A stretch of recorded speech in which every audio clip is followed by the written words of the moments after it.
all this talk and these teachings about reading the Bible this way reminded me of a humorous story of something from my past from many years ago when I was still, I think I was still a college student at this time. My friend and I, we were both at a coffee shop. I think we were both doing our devotionals probably, as we often would go to a coffee shop to read our Bibles, and we would go together and we had our Bibles with us and we were talking, and as young women do, we were wondering, when are we going to meet our spouses? Are we going to get married? And one of us got the idea that it might be fun and kind of funny to just open up our Bible, ask the question, am I going to get married? And open up our Bible at random and see what it said, if it would answer our question. We were being silly because we were students at a Christian college and we had taken hermeneutics, and we knew that a proper way to read the Bible wasn't just by opening the Bible at random and reading verses out of context and applying them as direct messages to ourselves. We knew better than that. So it was something that we just were doing for fun. And so my friend went first and she opened up her Bible.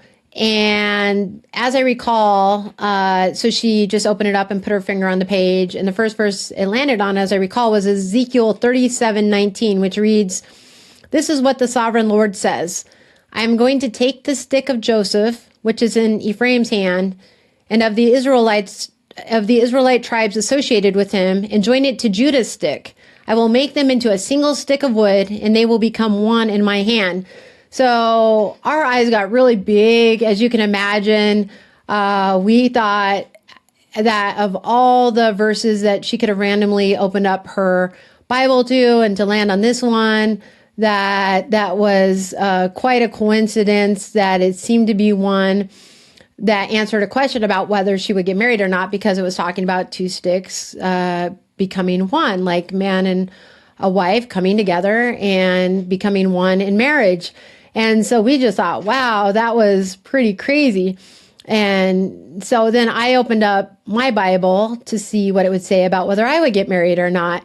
And I don't remember the exact verse anymore that my finger landed on, but I do remember it was a verse about a barren woman, or a childless woman.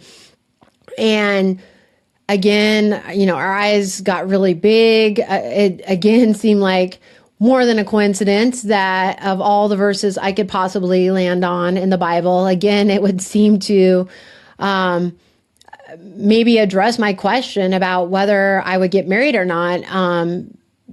And it seemed to indicate that I probably wouldn't get married. I would be childless. And so that was just something we kind of laughed off at the time and thought of it as silly. Of course, I was disappointed, a little disappointed that my verse ended up being the verse it was. In case you're wondering, though, I did get married. I actually got married about a month before my friend did, and I do have children. So obviously that way of approaching scripture like it was a genie didn't work.